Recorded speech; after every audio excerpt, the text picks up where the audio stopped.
life, liberty, and the pursuit of happiness.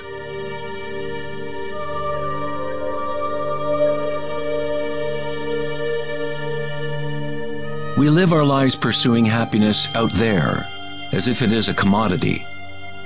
We have become slaves to our own desires and craving.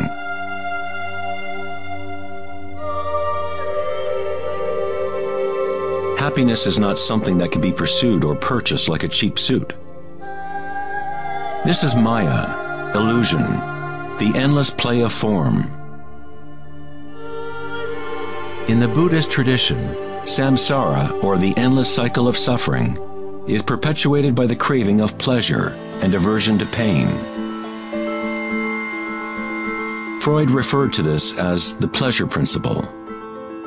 Everything we do is an attempt to create pleasure, to gain something that we want, or to push away something undesirable that we don't want.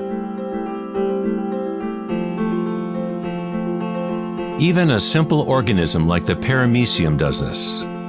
It is called response to stimulus. Unlike a paramecium, humans have more choice. We are free to think, and that is the heart of the problem. It is the thinking about what we want that has gotten out of control.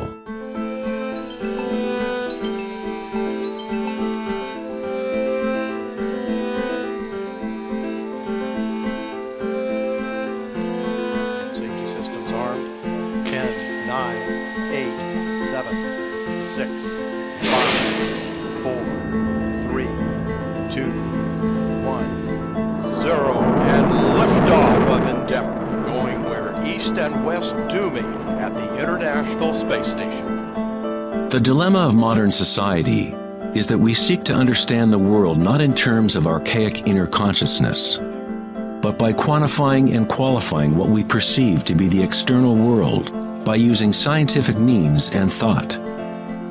Thinking has only led to more thinking and more questions. We seek to know the innermost forces which create the world and guide its course. But we conceive of this essence as outside of ourselves, not as a living thing intrinsic to our own nature. It was the famous psychiatrist Carl Jung who said, "One who looks outside dreams. One who looks inside awakes." It is not wrong to desire to be awake, to be happy. What is wrong is to look for happiness outside, when it can only be found inside.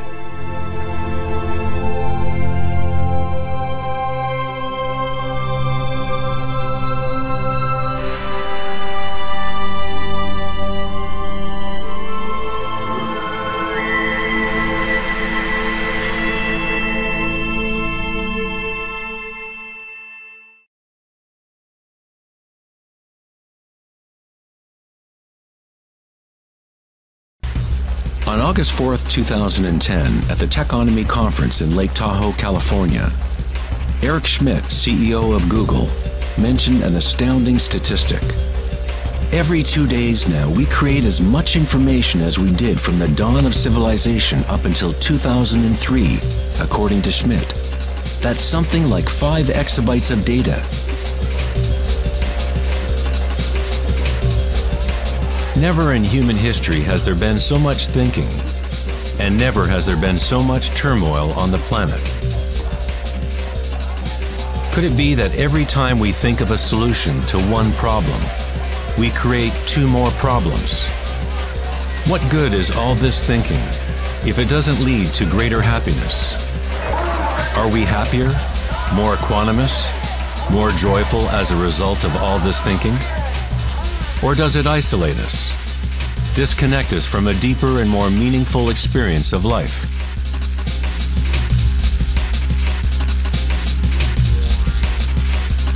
Thinking, acting, and doing must be brought into balance with being. After all, we are human beings, not human doings.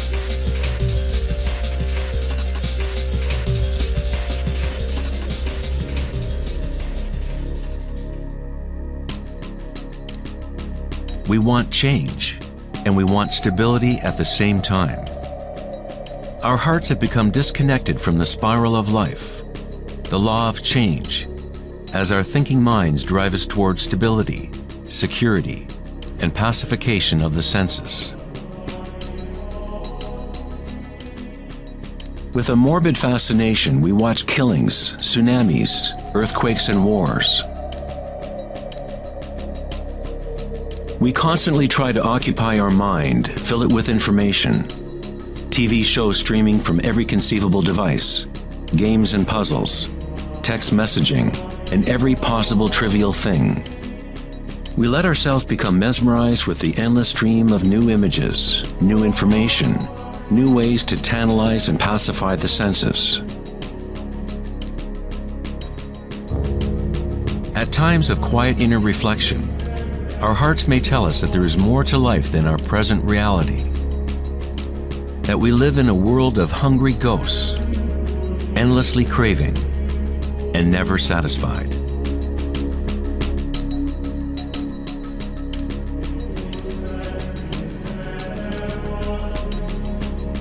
We have created a maelstrom of data flying around the planet to facilitate more thinking, more ideas about how to fix the world, to fix the problems that only exist because the mind has created them. Thinking has created the whole big mess that we are in right now. We wage wars against diseases, enemies, and problems. The paradox is that whatever you resist persists. The more you resist something, the stronger it gets. Like exercising a muscle, you are actually strengthening the very thing you want to rid yourself of. So then, what is the alternative to thinking? What other mechanism can humans use to exist on this planet?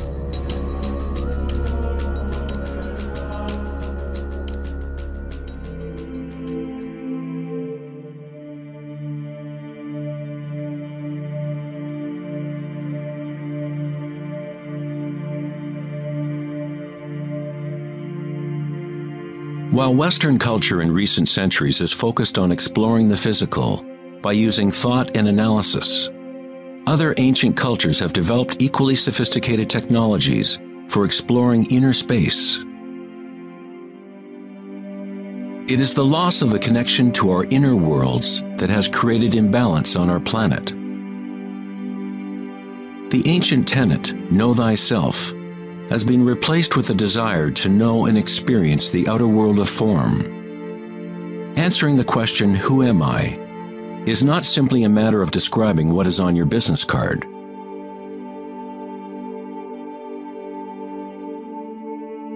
In Buddhism, you are not the content of your consciousness. You are not merely a collection of thoughts or ideas, because behind the thoughts is the one who is witnessing the thoughts.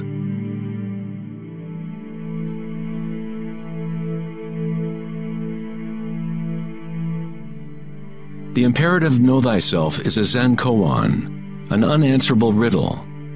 Eventually the mind will become exhausted in trying to find an answer, like a dog chasing its tail. It is only the ego identity that wants to find an answer, a purpose. The truth of who you are does not need an answer, because all questions are created by the egoic mind. You are not your mind.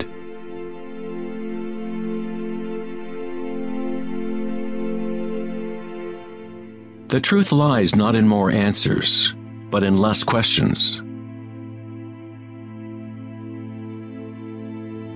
As Joseph Campbell said, I don't believe people are looking for the meaning of life as much as they are looking for the experience of being alive.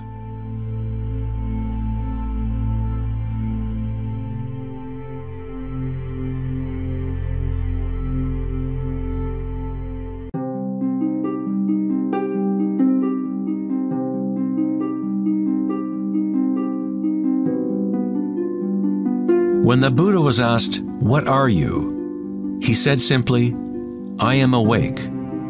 What does this mean, to be awake?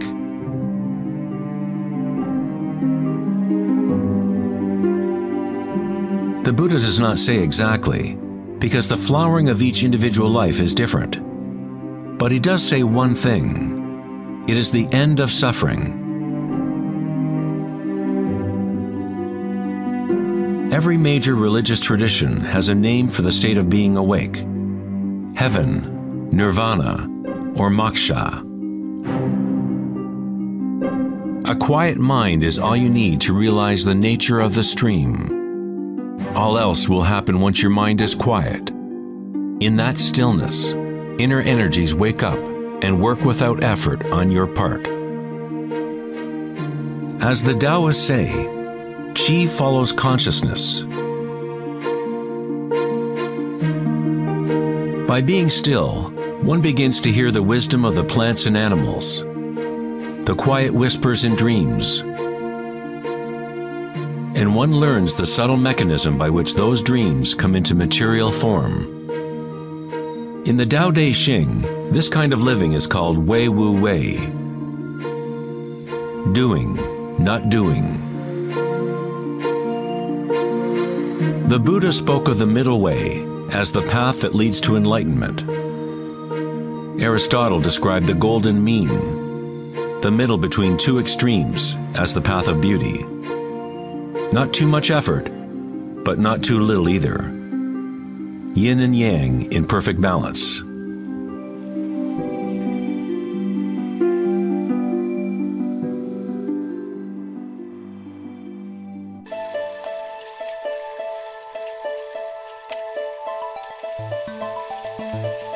Vedanta's notion of Maya, or illusion, is that we do not experience the environment itself, but rather a projection of it, created by thoughts. Of course, your thoughts let you experience the vibratory world in a certain way, but our inner equanimity need not be contingent on external happenings. The belief in an external world, independent of the perceiving subject, is fundamental to science. But our senses only give us indirect information. Our notions about this mind-made physical world are always filtered through the senses, and therefore always incomplete. There is one field of vibration underlying all of the senses. People with a condition called synesthesia sometimes experience this vibratory field in different ways. Synesthetes can see sounds as colors or shapes, or associate qualities of one sense with another. Synesthesia refers to a synthesis or intermingling of the senses. The chakras in the senses are like a prism, filtering a continuum of vibration. All things in the universe are vibrating, but at different rates and frequencies. The Eye of Horus is made up of 6 symbols, each representing the senses. Like the ancient Vedic system, thought is considered to be a sense.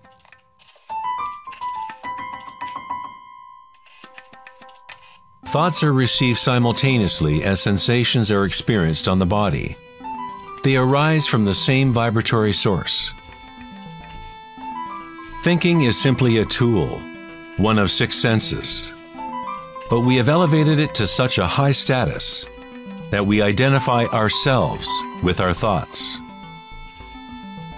The fact that we do not recognize thinking as one of the 6 senses is very significant. We are so immersed in thought that trying to explain thought as a sense is like telling a fish about water. Water? What water?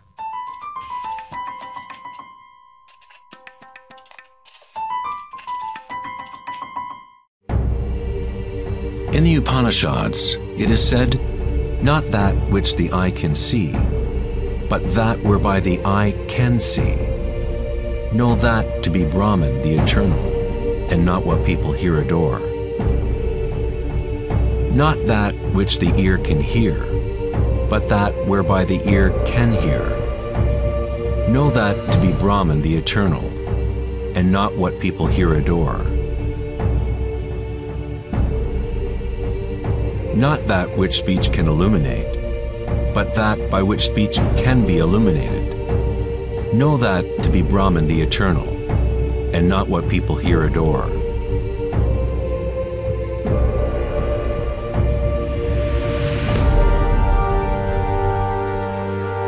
Not that which the mind can think, but that whereby the mind can think. Know that to be Brahman the eternal, and not what people here adore.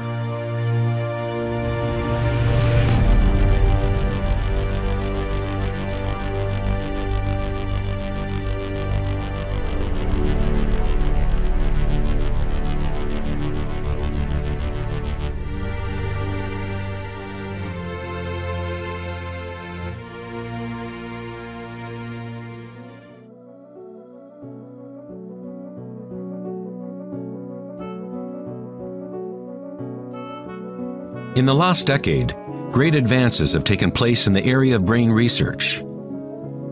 Scientists have discovered neuroplasticity, a term which conveys the idea that the physical wiring of the brain changes according to the thoughts moving through it. As Canadian psychologist Donald Hebb put it, neurons that fire together, wire together.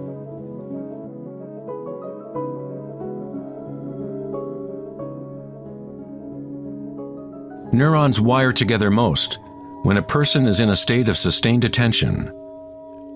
What this means is that it is possible to direct your own subjective experience of reality.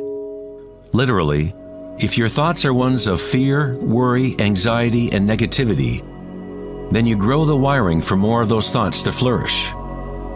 If you direct your thoughts to be ones of love, compassion, gratitude, and joy, you create the wiring for repeating those experiences. But how do we do that if we are surrounded by violence and suffering? Isn't this some kind of delusion or wishful thinking? Neuroplasticity is not the same as the New Age notion that you create your reality by positive thinking. It is actually the same thing that the Buddha taught 2,500 years ago. Vipassana meditation, or insight meditation, could be described as self-directed neuroplasticity. You accept your reality exactly as it is, as it actually is. But you experience it at the root level of sensation, at the vibratory or energetic level, without the prejudice or influence of thought, through sustained attention at the root level of consciousness. The wiring for an entirely different perception of reality is created.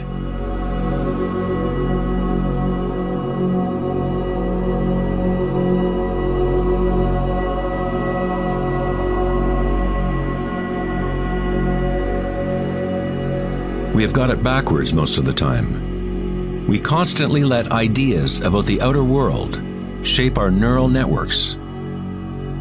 But our inner equanimity need not be contingent on external happenings. Circumstances don't matter.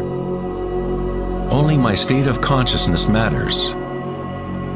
Meditation in Sanskrit means to be free of measurement, free of all comparison, to be free of all becoming. You are not trying to become something else. You are okay with what is. The way to rise above the suffering of the physical realm is to totally embrace it, to say yes to it, so it becomes something within you, rather than you being something within it.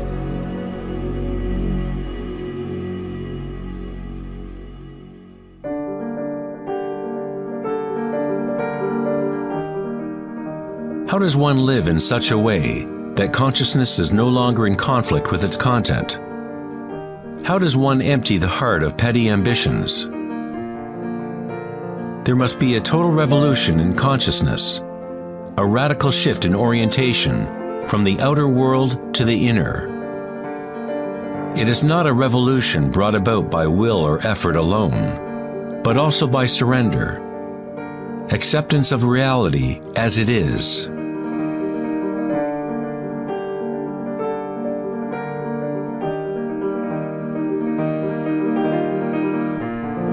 The image of Christ's open heart powerfully conveys the idea that one must open to all pain.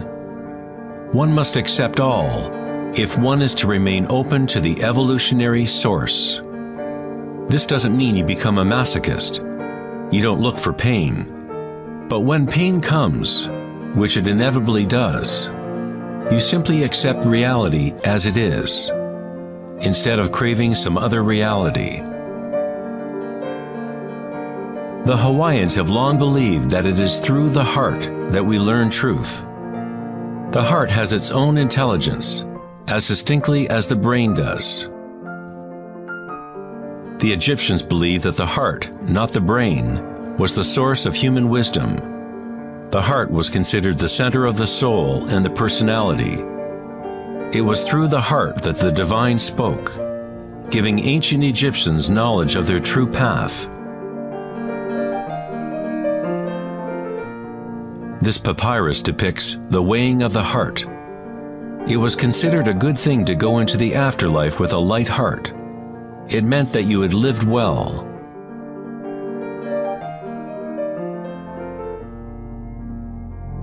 One universal or archetypal stage that people experience in the process of awakening the heart center is the experience of one's own energy as the energy of the universe.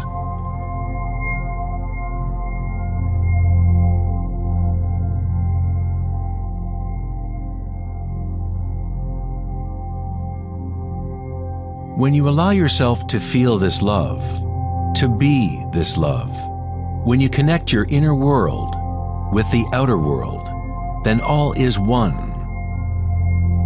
How does one experience the music of the spheres? How does a heart open?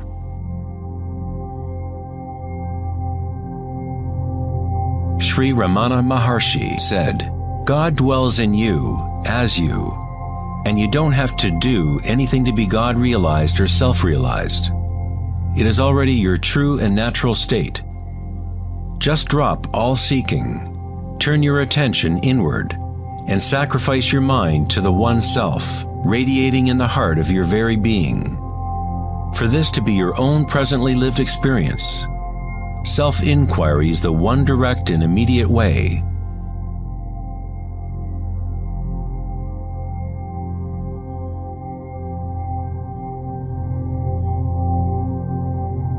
When you meditate and observe sensations within, your inner aliveness, you are actually observing change. This force of change is the arising and passing away as energy changes form. The degree to which a person has evolved or become enlightened is the degree to which one has gained the ability to adapt to each moment, or to transmute the constantly changing human stream of circumstances, pain and pleasure, into bliss.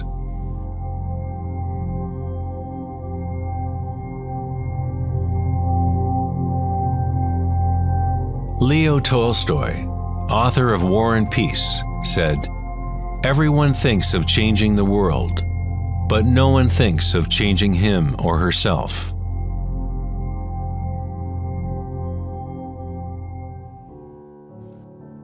Darwin said the most important characteristic for the survival of a species is not strength or intelligence, but adaptability to change.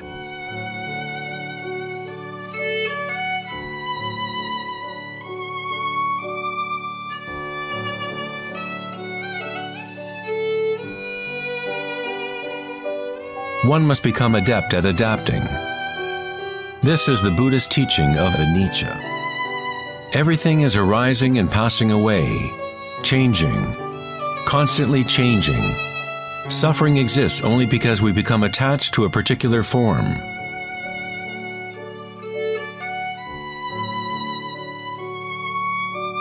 When you connect to the witnessing part of yourself with the understanding of anicca, bliss arises in the heart.